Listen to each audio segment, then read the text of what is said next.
quero falar sobre palavra que cura. Amém? Nós sabemos que tem duas formas de palavra, aquela que mata e aquela que dá vida, correto? Muitos de nós já recebemos palavra que nos matou e muitos de nós recebemos palavra que nos deu vida. Então a palavra ela é perigosa, mas não é desse tipo de palavra que queremos falar. Nós queremos falar uma palavra que cura, biblicamente falando. Eu escolhi dois textos aqui, talvez você já ouviu alguém pregar, mas pregar de outra forma. Isaías 53:3, eu acho que está aí no slide, diz assim: era desprezado e o mais rejeitado entre os homens, homem de dor ou de dores, e que sabe o que é padecer. E como um de quem os homens escondem o rosto, era desprezado, e dele não fizeram caso. O profeta aqui está falando de Jesus. Aí em Mateus capítulo 11, 28, o texto diz: vinde a mim, todos que estáis cansados e oprimidos, e eu vos aliviarei. Mas também João capítulo 1, versículo 11, diz assim: veio para o que era seu, e os seus não o receberam. Palavra que cura. A Bíblia fala que Jesus foi assim, rejeitado, ele padeceu. Jesus, ele tinha um perfil, vamos colocar perfil psicológico, de uma pessoa que não daria certo. Porque desde a sua anúncio que ele haveria de nascer, a Bíblia já dizia que ele seria desprezado, rejeitado entre os homens. Esse foi Jesus. E quando Jesus nasceu, de fato, ele foi desprezado, ele foi rejeitado, e as pessoas, os religiosos da época, viraram o rosto para ele quando o encontraram. Então nós estamos falando de um Jesus 100% Deus, 100% homem. Falando de um Jesus que, não somente na teoria ou a questão fisiológica, né, da questão da filosofia também, mas um Jesus que, de fato, ele pode nos trazer uma palavra que cura, porque ele conheceu o que é dor, o que é rejeição, o que é desprezo. É por isso que nós servimos um Deus que, não um Deus alienado, não um Deus que não nos conhece, pelo contrário, nós servimos um Deus que nos conhece. E isso que é interessante, e é isso que nos chama atenção. Nós não servimos uma religião da forma teórica que diz, religa a Deus, né? Nós servimos um Deus que realmente, ele nos ligou novamente ao Pai. E aí, depois de tudo isso, depois de ser desprezado, ele fala lá em Mateus 11, 28, vinde a mim, todos que estáis cansados e oprimidos, e eu vos aliviarei. Querido, chega um momento em nossa vida, nós temos pregado esses dias, eu acho que duas palavras sobre Deus usa pessoas falhas. Muitas vezes a gente lê a Bíblia, ou a gente vê alguns textos bíblicos, e isso quero fazer você pensar hoje, a ideia é fazer você pensar, e a ideia não é mandar recado, a gente não manda recado, a Bíblia fala com a gente, que manda recado é o diabo, né? Que diz que vai matar, que diz que vai fazer isso e aquilo, e a gente se esconde.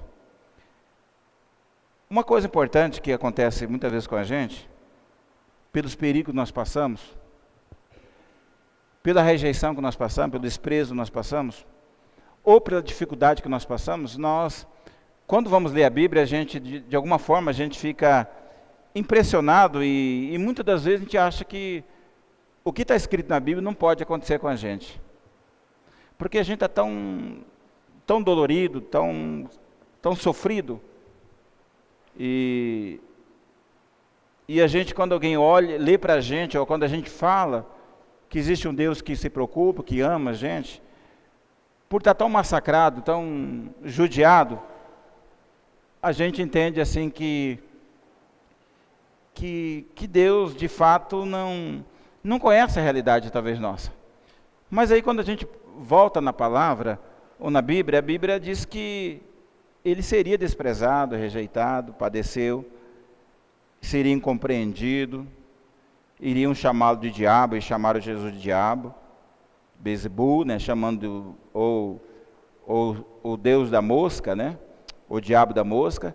Então Jesus, quando esteve aqui, ele passou tudo isso. Tudo isso. Eu particularmente, é a minha visão, particularmente, eu sei que alguém pode entrar em depressão, sei disso, uma questão emocional, eu não acredito, mas eu creio que pode acontecer. E eu creio que Jesus poderia ter acontecido com ele, mas não aconteceu. Ele poderia estar aí como rejeitado e padecido, ele poderia ter situação, mas Jesus, ele, em nenhum momento, ele pensou em desistir, mas pelo contrário, né? Ele aprendeu com as suas dores, com o seu desprezo e cresceu com esse sofrimento. Existem coisas na nossa vida que a gente precisa aprender com isso. A gente precisa aprender, porque isso vai nos fortalecer. Por mais que a gente, muitas vezes, tenta não aceitar, porque o evangelho que tem se pregado é um evangelho cômodo, né? Enquanto eu tenho dinheiro, sirvo a Deus. Enquanto não tenho, não sirvo a Deus. Enquanto eu tenho saúde, eu sirvo a Deus. Se aparecer uma enfermidade, ou caso uma doença, eu deixo de servir a Deus. Então é um evangelho assim, totalmente aguado que se prega aí, né? E o evangelho é muito mais profundo do que isso. E eu quero deixar algumas coisas que me ajudaram, ou que me ajudam muito. E 3 palavras importantes para você. Palavra que pode curar você, como tem me curado nesses dias, de saber algumas coisas que Deus nos ajuda. Primeiro, Deus me aceita, ou Deus me aceitou do jeito que eu sou. Existe a religião, existe seitas que diz que a gente precisa mudar, ter uma mudança para depois seguir aos seus deuses, né? E alguns chegam até a dizer no meio evangélico que você precisa melhorar para você poder servir a Jesus. De fato, a Bíblia não fala sobre isso. Eu nunca vi ninguém chegar aqui na IBVA nas nuvens, né?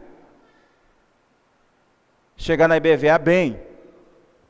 Ou chegar na presença do Senhor e dizer, olha, eu não tenho nada da minha vida que precisa ser mudado. Pelo contrário, nós chegamos na presença de Deus porque nós precisamos ser mudados.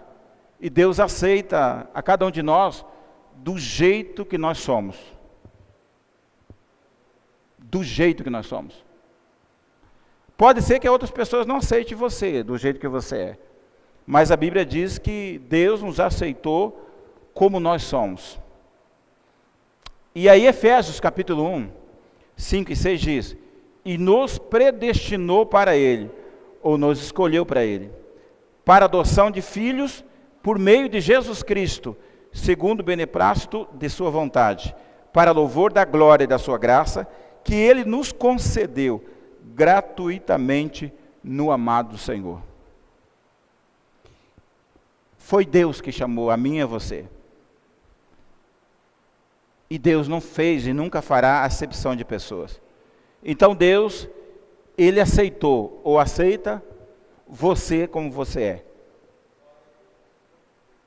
É isso que é importante. E é isso que causa muita confusão na mente de muitos, né? Abre aspas, espirituais da fé. Que não aceita a pessoa como ela é. Porque se acha num estágio melhor, não sei que estágio é esse.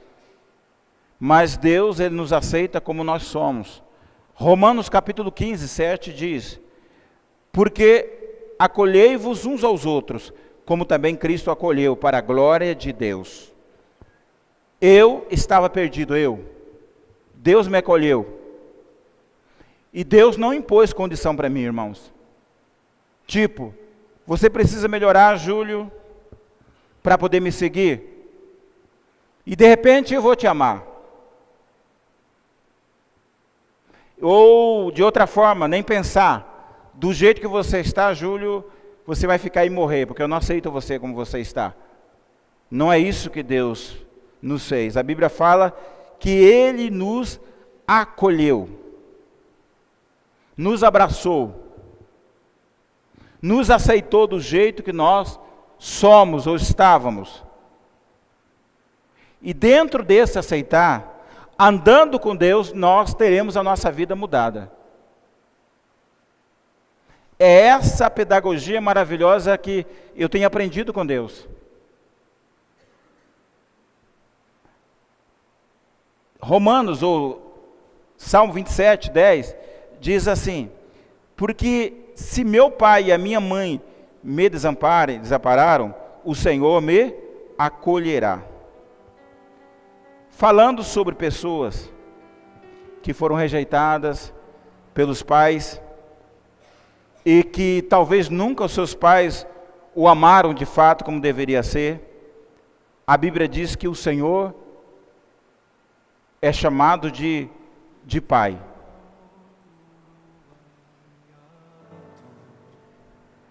E há pessoas que são criadas, desamparadas, nunca foram amadas, nunca foram protegidas.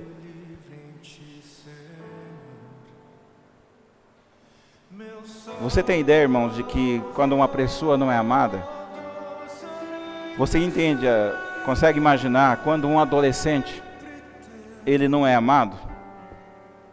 Ele não recebe um carinho, não recebe um beijo, um abraço do pai? E é sempre posto de lado. Imagine como é o interior desse adolescente, ou dessa pessoa. É uma pessoa totalmente quebrada.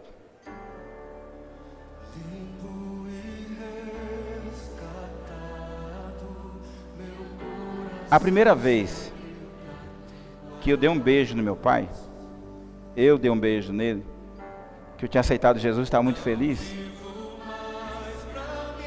Meu pai deu uma olhada para mim, eu acho que naquele momento ele falou assim: meu filho deixou de ser coca.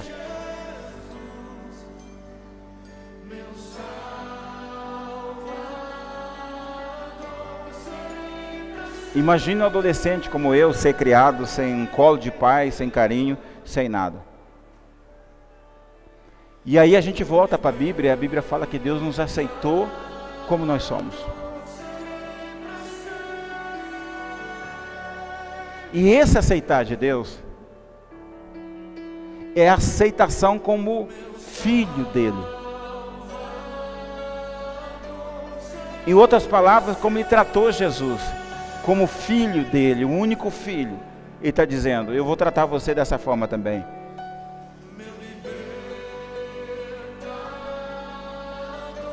A grande questão hoje, irmãos, da preocupação nossa,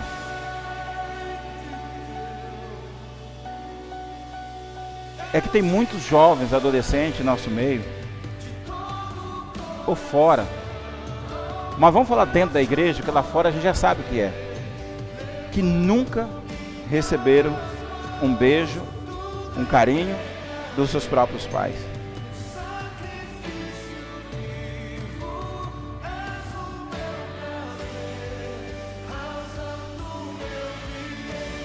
A Bíblia fala que o Senhor nos acolheu como nós somos, e Ele não exigiu nada da gente, querido.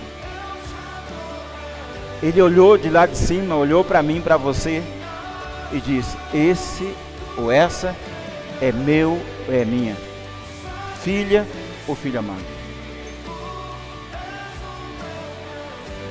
Quando diz para você no início de algum sofrimento que Jesus passou, ele tinha um perfil para ser alguém assim, um jovem, um adolescente, totalmente rejeitado. Ele não foi. Ele aprendeu com as coisas que ele sofreu. Por mais sofrimento que eu tive, por mais que eu não fui criado com meus pais, eu vim conhecê-los depois de 18 anos.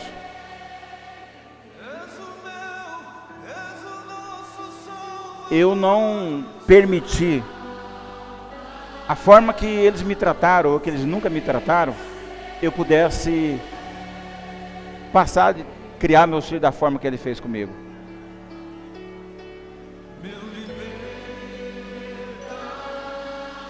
Porque eu continuo a dizer, a decisão mais importante na minha vida que eu tomei até hoje, irmãos, quando jovem, foi ter aceitado Jesus como o meu Senhor, o meu Pai. Ele me aceitou do jeito que eu era.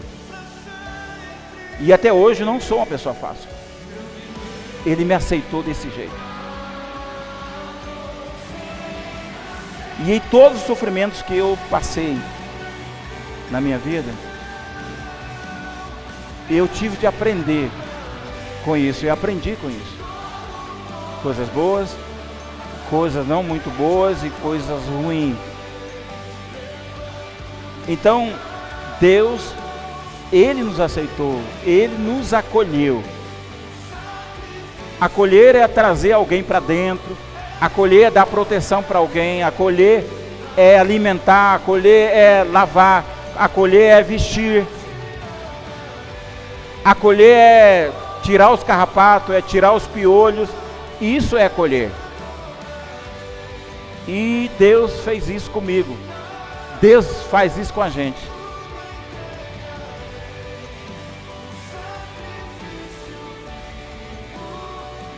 Então Deus me aceitou, ou Deus me aceita do jeito que eu sou. Aleluia. Palavras que curam. Eu e você temos muito valor para Deus. Muito valor. Mateus capítulo 6, 26 diz assim: olhai para as aves do céu, que não semeiam, nem ceifam, nem ajuntam em celeiros, e vosso Pai Celestial as alimenta. Não valei muito mais vós do que elas? Querido, você tem valor para Deus.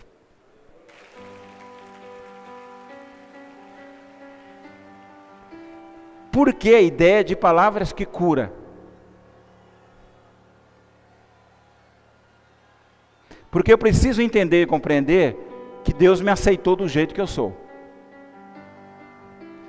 A segunda palavra que cura, eu devo entender que eu tenho valor para Deus. O que a mente pode me sugerir, o que as pessoas podem sugerir, que eu não tenho valor para ninguém. Se eu fizer ou não fizer, ninguém vai se importar com isso. Mas a Bíblia afirma que nós temos valor para Ele.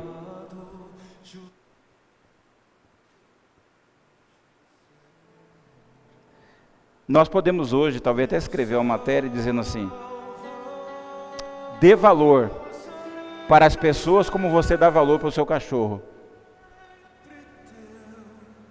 Porque muitas vezes o cachorro que a gente tem muito mais valor do que a mulher, do que a esposa, do que os filhos. Um cachorro. Muitas vezes o cachorro é muito mais tratado, muito melhor do que nossos próprios filhos, na questão de valor.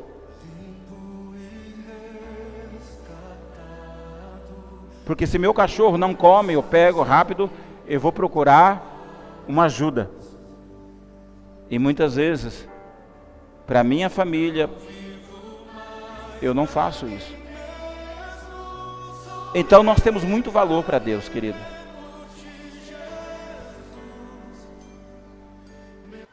Uma coisa importante, eu estou pregando para mim, tá? Talvez para você não. Então para mim é importante isso. No início da minha vida espiritual, por ter sido rejeitado e tantas coisas aconteceu, eu passei um tempo da minha vida dizendo que eu não valia nada. Não valia nada porque na verdade eu não valia para as pessoas.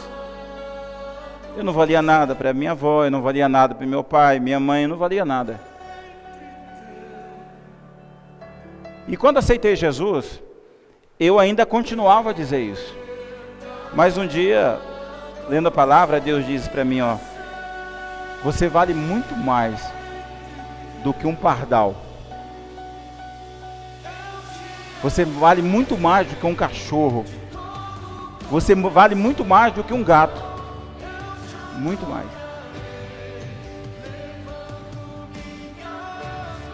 E aí, Isaías 43:4, olha que lindo.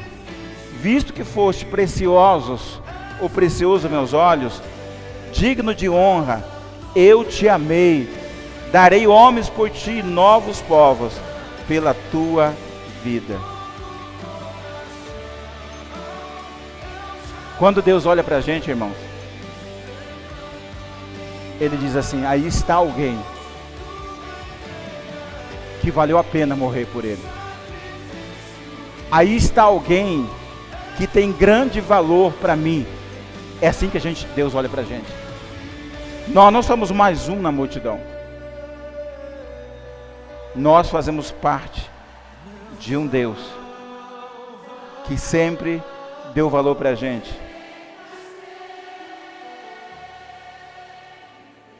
Palavra que cura. Deus nos ama. É esse evangelho que está escrito que diz, Deus ama você. É a graça de Deus. É a verdade, não é teoria. Deus nos ama.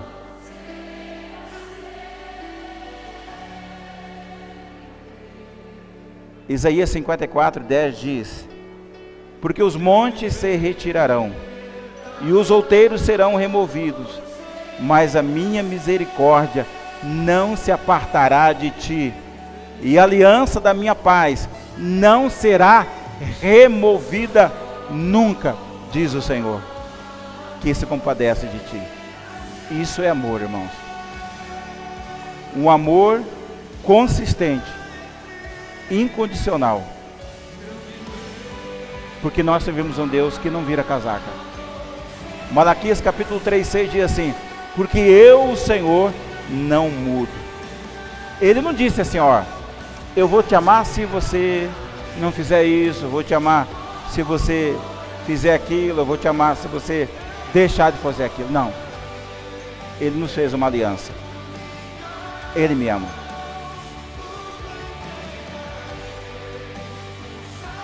E o amor dele é incondicional. Não é um amor condicional. É incondicional. Sabe por quê, irmão? Dentro dessa palavra de Deus nos ama. Sabe por que tem muito divórcio hoje no Brasil?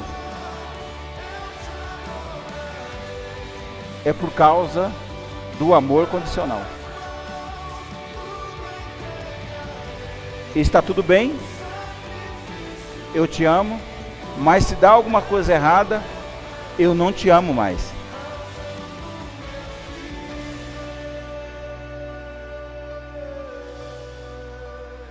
Quando eu e a Helena celebramos casamento, a gente diz na riqueza, na pobreza, na saúde, na doença, na vida e na morte, você vai amá-lo ou amá-la? As pessoas dizem, sim. Mas a primeira dificuldade que acontece, o divórcio é algo proclamado no primeiro momento.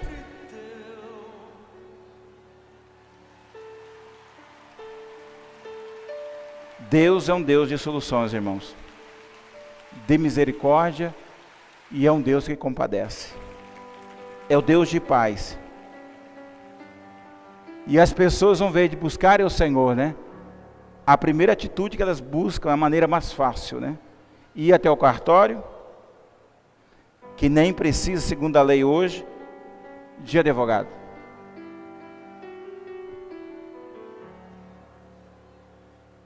Deus nos ama. Mas pastor, eu não sabia. Eu descobri depois que meu esposo tem chulé.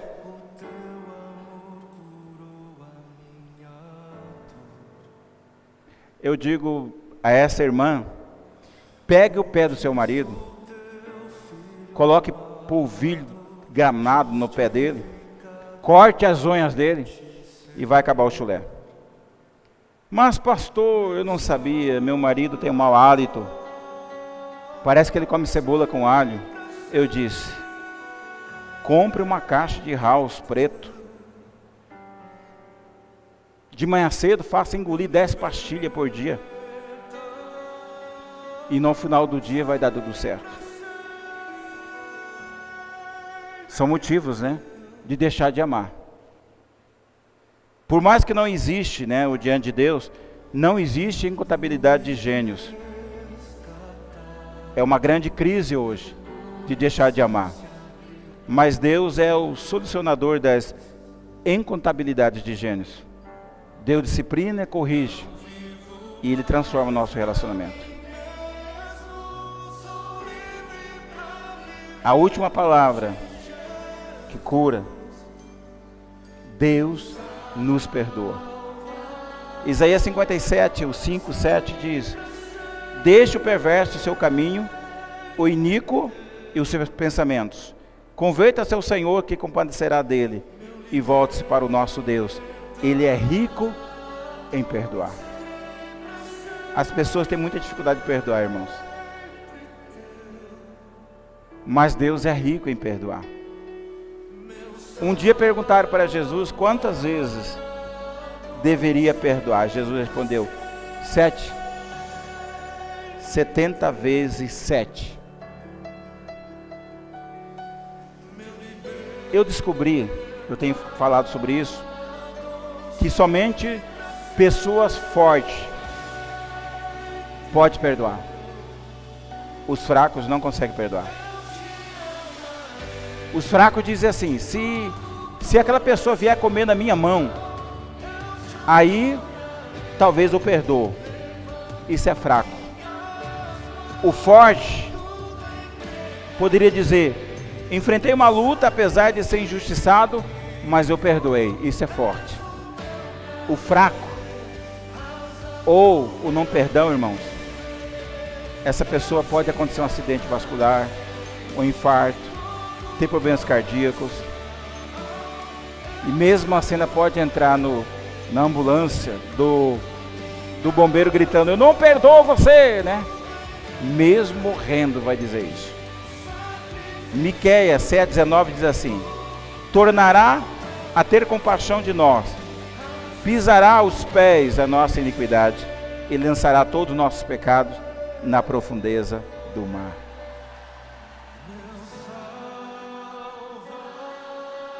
Vocês sabiam que Deus, quando Ele nos perdoa, Ele não se lembra mais?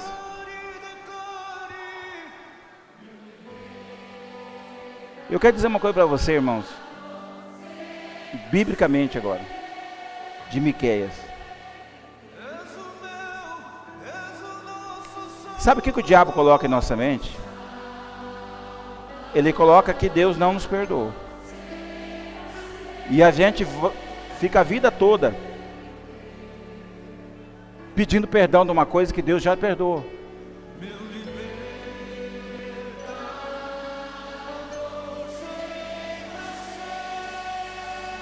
E aí o diabo coloca dizendo que Deus não nos perdoou. A Bíblia fala que Deus jogou nossos pecados no mar, mais profundeza do mar.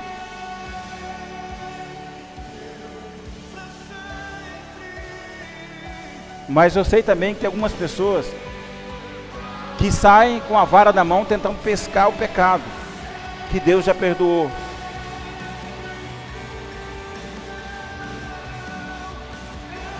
E Deus diz, não faça isso. Tem pessoas que ficam escavando o pecado.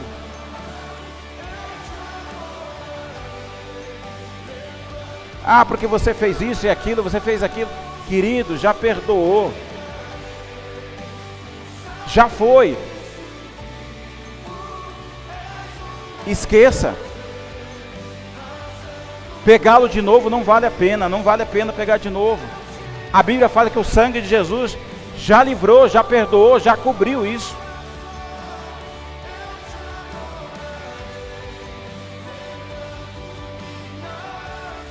Hebreus 10, 17, 18 diz: também de nenhum modo me lembrarei dos seus pecados e das suas iniquidades para sempre. Ora, onde há remissão deles, já não há oferta mais pelo pecado.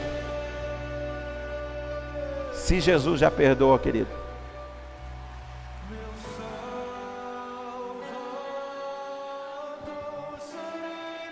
se a gente continuar permanecendo, irmãos, trazendo essas coisas, nós vamos permanecer feridos. Feridos. Todos nós temos o nosso arranca-toco, como dizia minha avó. Todos nós acordamos indispostos alguns dias. Eu sei assim que a Helena tem me aturado muito, né? Eu não sou um homem fácil, mas a minha esposa é perdoadora. Nenhum de nós somos fáceis, irmãos. Nós temos falado nesses dias, pessoas falhas. Nenhum de nós somos fáceis, nós somos difíceis de convivência. Alguns são curados numa área, outros não são. É por isso que a palavra que cura diz: Deus aceitou você como você é.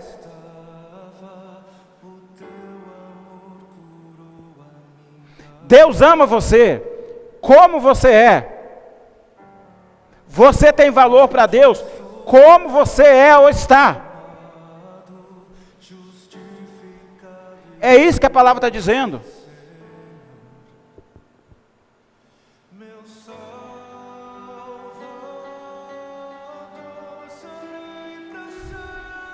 Eu conheci a Helena em 1900, meu Deus, e 86 mais ou menos.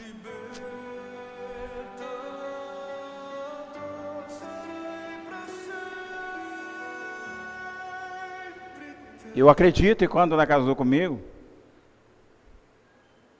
ela disse: que rapaz gentil.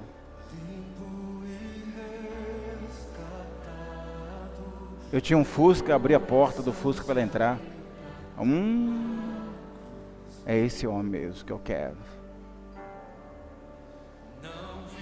Nós temos as cartinhas até hoje, né, amor? Que eu escrevia para ela uma letrinha, chamava de baixinha. Ainda há algumas coisas que eu faço. E era bênção. E eu olhava para ela e falava assim: meu Deus, limpei minha família, pai. Mas aí quando a gente casou, começamos a viver junto. O pastor disse na época, o pastor Daniel Ferreira da Costa: na riqueza, na pobreza. Só que ele não falou no chulé, né? Esqueceu dessa palavra. Ele não falou assim na irritabilidade dele ou dela. Ele não falou isso. Aí eu casei com essa baixinha. Ela não é fácil, não. Só que também não sou fácil.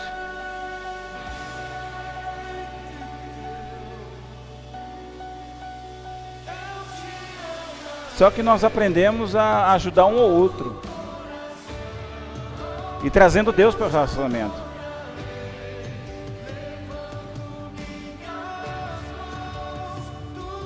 E hoje a gente está quase completando 30 anos aí de casamento.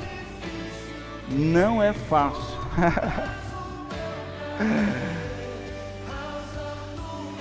Mas é bom, né, amor? Cadê ela? Ah, cadê?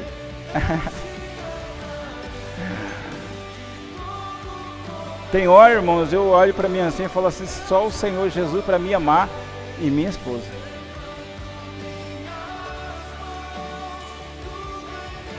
Eu coloquei assim, eu tentei escrever alguma coisa, mas não vou falar sobre nós, porque as pessoas acham que a gente se expõe demais.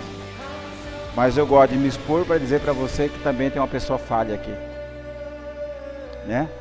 Eu sei que outros pastores não pecam, não erram, né? São protótipos assim, de homem assim que... Mas eu falho, eu tenho dificuldade, irmãos. Eu tenho dificuldade. Por isso que todas as vezes a palavra fala comigo em primeiro lugar. Falando sobre isso. Eu já contei aqui um fato de uma mulher que teve uma situação, o marido meteu a boca nela. E aí, ela parou de comer, parou de fazer tantas coisas. Ela estava morrendo, e aí um dia os filhos reuniram, a família reuniu, já falei sobre isso. E aí, o marido chega, senta na cama, choroso, e diz, meu benzinho, minha pombinha,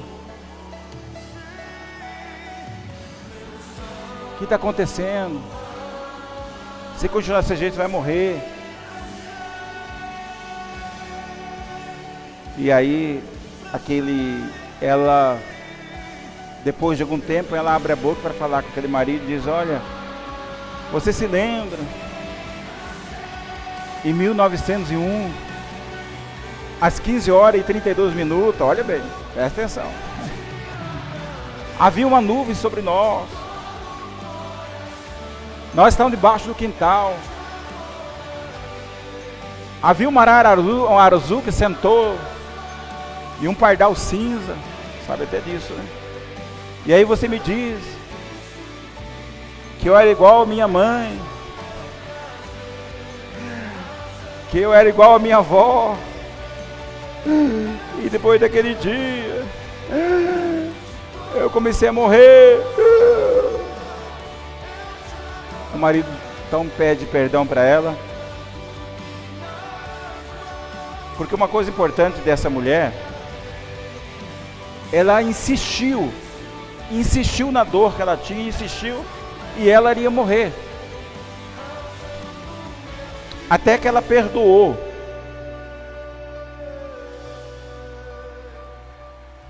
Você percebe como que a gente tem o detalhe na nossa mente, o dia que a pessoa, às vezes o homem nem lembra disso, se lembra, eu estava com aquela camiseta do Lula no peito, ele lembra até isso, e você está com aquela camiseta do Palmeiras. A questão da mágoa, ele dá até detalhes.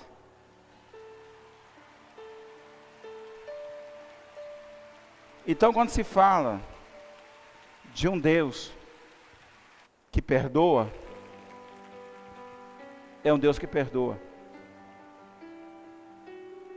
Ele não lembra mais, porque eu e você somos salvos mediante a fé, e isso não vem de nós, é um dom de Deus, a Bíblia fala.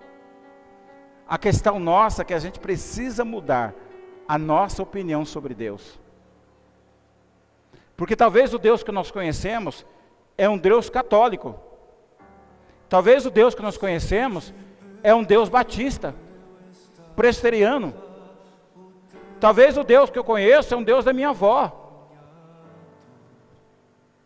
De fato, a gente precisa conhecer Deus, irmãos, e saber que Deus nos amou, nos perdoou, nos ajuda, nos protege, nos valoriza.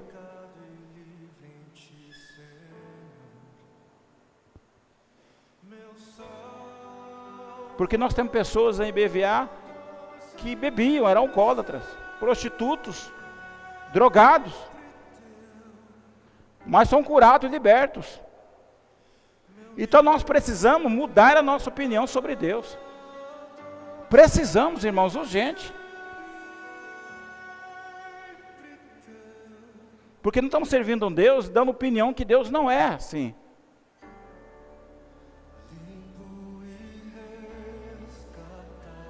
Eu quero assim dizer, Deus é um Deus que nos cura, renova a nossa confiança de viver. Ele nos capacita e não nos deixa mais com feridas e marcas que roubaram a confiança de viver. Filipenses 4:13 diz, tudo posso naquele que me fortalece. Tudo eu posso naquele que me fortalece.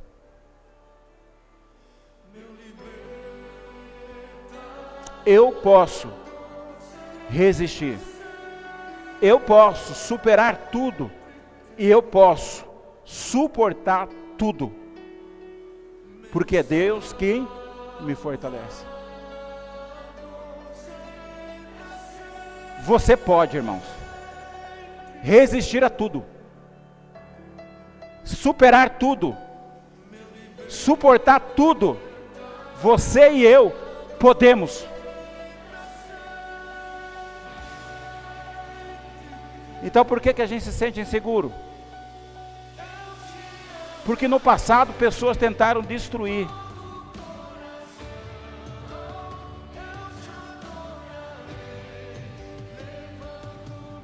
O que você acreditava.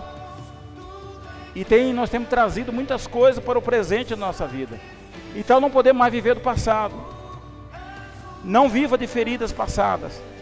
Não se alimente do negativo. Isaías 65 diz: pois eu que crio novos céus e nova terra, e não haverá lembrança das coisas passadas, jamais haverá memória delas. Deus nos deu uma chance de reconstruir a nossa vida. Se eu e você passamos por algum trauma violento, que é o meu caso, o que vai fazer? Ficar lembrando o que aconteceu lá atrás? Não há má memória para Deus. Uma coisa interessante que a Bíblia fala, a tradução diz memória mesmo. Deus não traz memória disso, irmãos. Deus não vai falar com você e dizer: olha, você tem uma dívida comigo de 10 anos atrás. Deus perdoou, já perdoou. O que nós temos que viver hoje é sorrir, porque Deus criou novas atitudes, novas ações para a gente. Não há lugar, irmãos, para ferida mais. 2 Coríntios 2, 14, 16 diz: ora, o homem natural não aceita as coisas do Espírito de Deus, porque eles são loucura, e não pode entendê-las, porque elas se discernem espiritualmente. Porém, o homem espiritual julga todas. Porém, o homem espiritual julga todas as coisas, mas ele mesmo não é julgado por ninguém. Pois quem conheceu a mente do Senhor, que possa instruir? Nós, porém, temos a mente de Cristo. Eu e você temos a mente de Cristo. E a mente de Cristo, irmão, não é fraca, não. Temos de pensar como Cristo pensa. Ele foi rejeitado, humilhado, desprezado, mas ele venceu. E eu quero terminar Isaías 61, 1 e 2. Presta atenção, escreva isso aí. O Espírito do Senhor Deus está sobre mim, porque o Senhor me ungiu para pregar boas novas aos quebrantados. Enviou-me a curar os quebrantados de coração e proclamar libertação aos cativos, e a pôr em liberdade os algemados, a pregoar o ano aceitável do Senhor e o dia da vingança do nosso Deus, a consolar todos os que choram e pôr sobre os que em Sião estão de luto uma coroa em vez de cinza, óleo de alegria em vez de pranto, veste de louvor em vez de espírito angustiado, a fim de que se chame carvalhos de justiça, plantados pelo Senhor para a sua glória.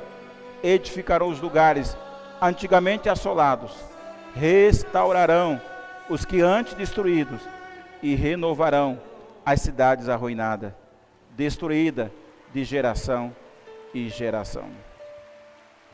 O Senhor diz que Ele vai restaurar a área destruída da sua vida. E você terá óleo de alegria, a Bíblia diz, em vez de pranto. Veste de louvor, em vez de espírito angustiado. Você vai renovar o que foi arruinado de geração a geração. Olha a promessa de Deus. Porque há pessoa que traz a destruição lá de trás, irmãos. Do bisavô, do avô, do pai da família. E Deus está dizendo que Ele vai destruir, fazer uma aliança. Então abra o seu ouvido para uma promessa. 2 Samuel 22, versículo 30 e versículo 40 diz: porque contigo, presta atenção, olhe para cá, pois contigo desbarato exércitos, como meu Deus, salto muralhas, pois tu me cingiste de força para a peleja, prostraste debaixo de mim os que levantam contra mim. Só pode dizer isso, irmãos, quem é curado e livre do pecado. E a Bíblia nos chamou para saltar muralhas, desbaratar exércitos. O que podemos fazer, pastor? Seguir em frente. Deus é a minha fortaleza, a minha força, e Ele perfeitamente desembaraçará o meu caminho. Não há mais amarras, mais opressões, nada que me prenda. E eu quero encerrar de novo, dizendo, 1 e 2 Samuel 23, não está assim com Deus a minha casa, pois estabeleceu comigo uma aliança eterna, em tudo bem definida e segura. Presta atenção nessa palavra. Não me fará Ele prosperar toda a minha salvação e toda a minha esperança? O que Deus está definindo com a gente nessa noite, irmãos? Que Ele cura de todas as nossas amarras, tudo que foi arruinado, destruído, assolado. Sobre tudo isso você vai edificar uma nova vida em Jesus. E Deus está dizendo assim: está tudo definido e seguro, não pode falhar. O que nós não podemos sair dessa noite, irmãos, é achando que nada está seguro. O definido na nossa vida está. Agora, tem uma coisa depois de tudo isso, que eu e você precisamos entrar em concordância com o Senhor, para que tudo isso torne uma realidade. Ezequiel 37, 3 e 4 e 7 diz assim: Ele me perguntou, filho do homem, esses ossos poderão tornar a viver? Ele respondeu: ó soberano Senhor, tu o sabes. Versículo 4 diz: então ele me disse, profetiza esses ossos e diga-lhes, ossos secos, ouça a palavra do Senhor. E eu profetizei, conforme a ordem recebida. Enquanto profetizava, houve um barulho, um som chocalho, e os ossos se juntaram, osso com osso. Está tudo definido, tudo seguro.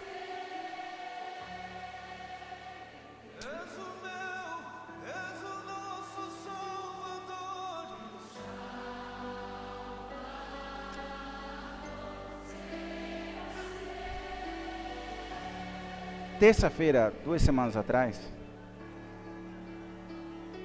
esses textos fazem parte da minha leitura.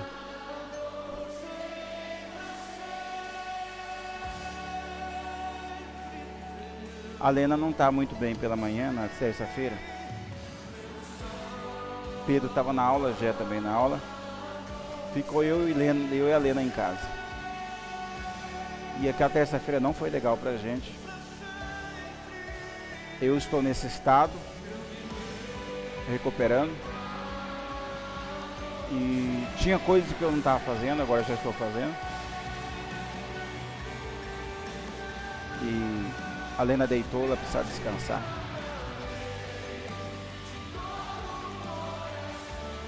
Eu saí do quarto, fui lá para a sala. Aí vem tantas coisas, a gente fica pensando, tantas coisas.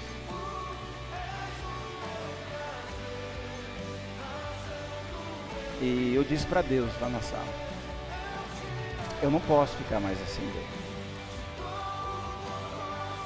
Não posso. Porque aquela que cuidava de mim não está bem. Eu não posso cuidar da pessoa que eu gostaria de cuidar. E naquele dia, nessa terça-feira, eu levantei da sala.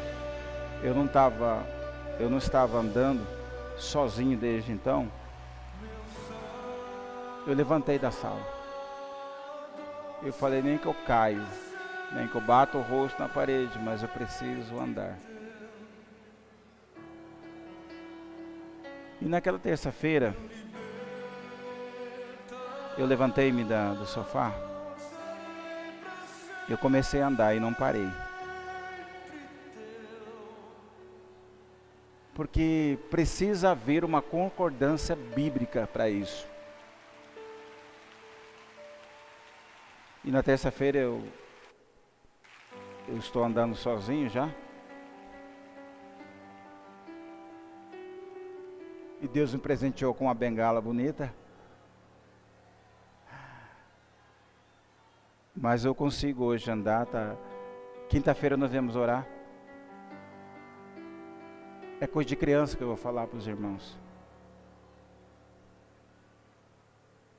Eu entrei aqui quinta-feira, sozinho. Sentei-me ali. Aí me levantei e fui lá para o fundo, só eu sozinho. Eu sempre orei de pé, eu sempre orei de joelho. E isso eu estava com saudade disso. Aí eu fui lá no fundo, orei, andei, passei. Desde 2000... Nossa, o último culto que eu preguei foi dia 20 de dezembro de 2015. Foi o último culto que eu preguei aqui na frente. Andando, correndo. Eu orei por todos os lugares naquele dia. Porque eu não sabia como a gente ia voltar. E estou desde 2015 sem ir lá na frente, sozinho. E quinta-feira foi muito bom. Poder orar nesse corredor e lá na frente. Deus é bom.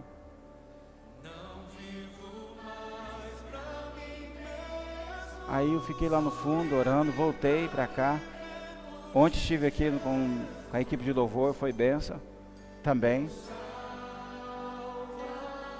Mas nesses quase 2 anos, eu só fiquei aqui no altar. Eu não desci daqui.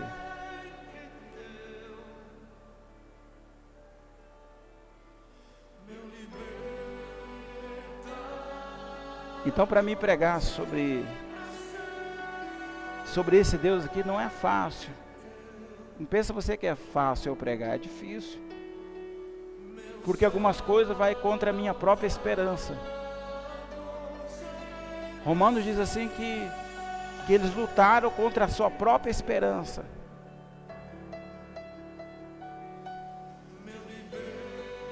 E a coisa mais difícil que existe para a gente é lutar contra a nossa própria esperança. Você tem esperança que pode acontecer e você lutar contra ela ainda para que possa acontecer.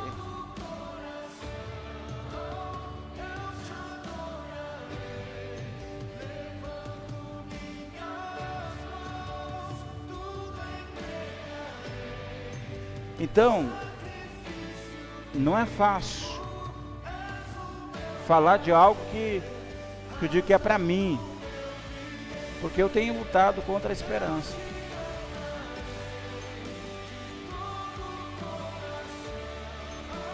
Enquanto muitos não fazem, não querem, não sacrificam, não querem mesmo. Não querem fazer coisas que deveria fazer, aproveitar fazer enquanto pode fazer. Eu nunca me arrependi do que eu fiz para o Senhor. Sempre trabalhei, e não seria justo que depois da cirurgia eu pudesse usar isso como desculpa para eu não trabalhar mais para o Senhor. Não vejo assim. É agora que eu deveria ir contra a minha própria esperança.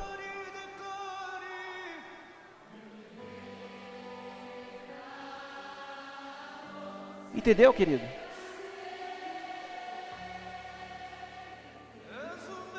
Sabe que você ficar 60 dias sem mexer nada do teu corpo e ficar sentado lá somente sua cabeça tentando mexer, mas com uma bruta colar cervical segurando você, e você sentar ali querendo fazer algumas coisas que você fazia e você não pode mais fazer, e você mandando a mente pensar, mexe o dedo e nada acontecer, você querendo ir no banheiro e não podia fazer, você querendo ir para a cozinha, não podia fazer,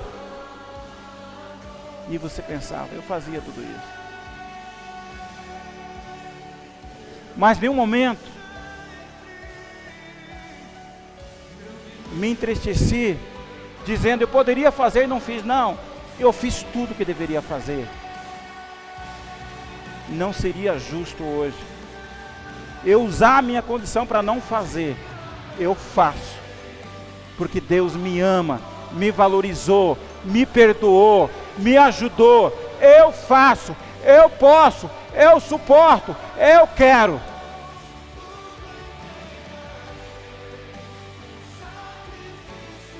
Entende, querido? Isso é viver, lutar contra a sua própria esperança. Quando Jesus estava na cruz, morrendo, padecendo, humilhado, ele lutou. Ele já veio à terra sabendo que iria ser rejeitado, humilhado, mas mesmo assim ele veio à terra e foi humilhado. Mas ele não usou isso como bengala, ele não usou isso para não vir, ele sabia, mas mesmo assim, ele veio para mostrar para você e para mim, se ele venceu, eu posso vencer. É essa a diferença, irmãos, que eu digo, nós precisamos mudar a nossa forma de pensar. Quem é Deus? Porque Deus não é católico, jogando água em você. Deus não é o Deus batista, de uma forma religiosa. Precisamos conhecer o Deus verdadeiro.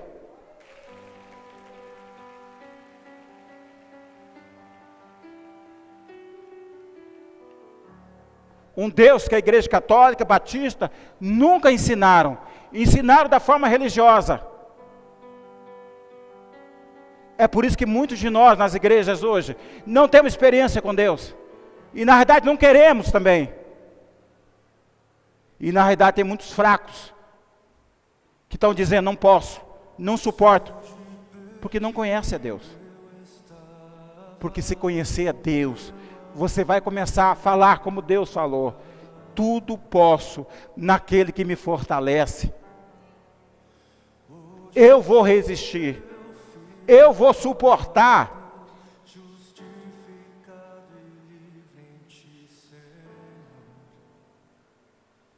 Tudo está definido, irmãos. Tudo está seguro.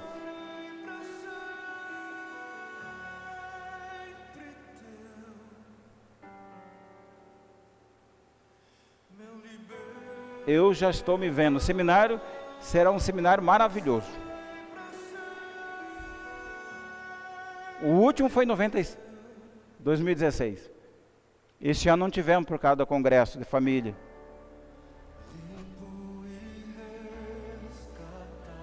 E nós teremos um agora, em outubro. Esse será um dos maiores seminários.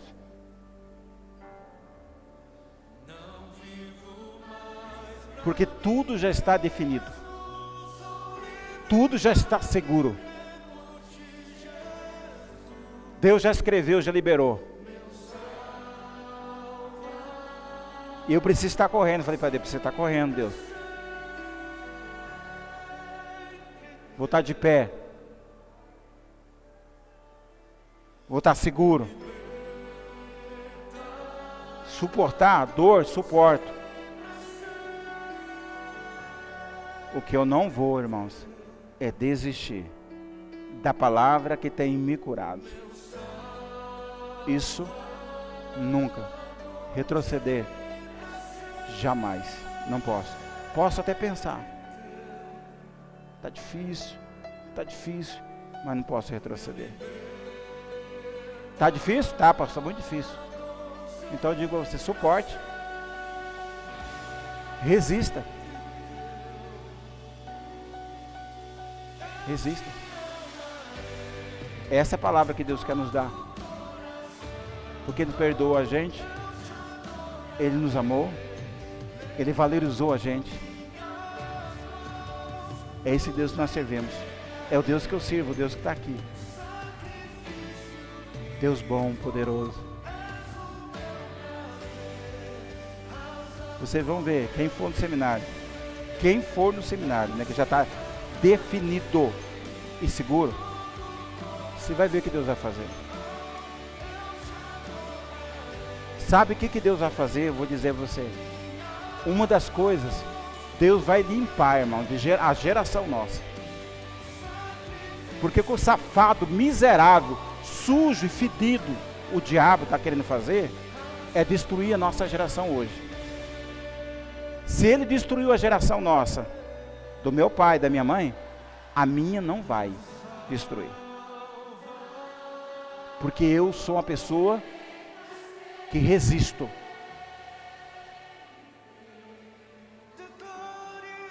Eu uso meu temperamento agora, sabe por quê, irmãos? Para resistir. Já viu aquele burro empacado? Ficou empacado na palavra de Deus, fica resistindo. Mas não tira o pé.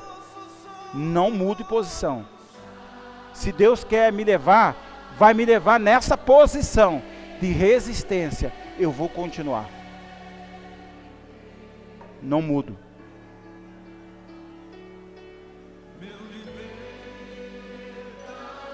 Não podemos mudar. Não somos um povo que retrocede. Nós somos um povo que avança. Avança. Olhe para o teu irmão e diga assim: tudo está definido. Tudo seguro. Tudo preparado para você e para mim. Não abro mão da minha vida. Não abro mão da minha geração. Não abro mão de viver.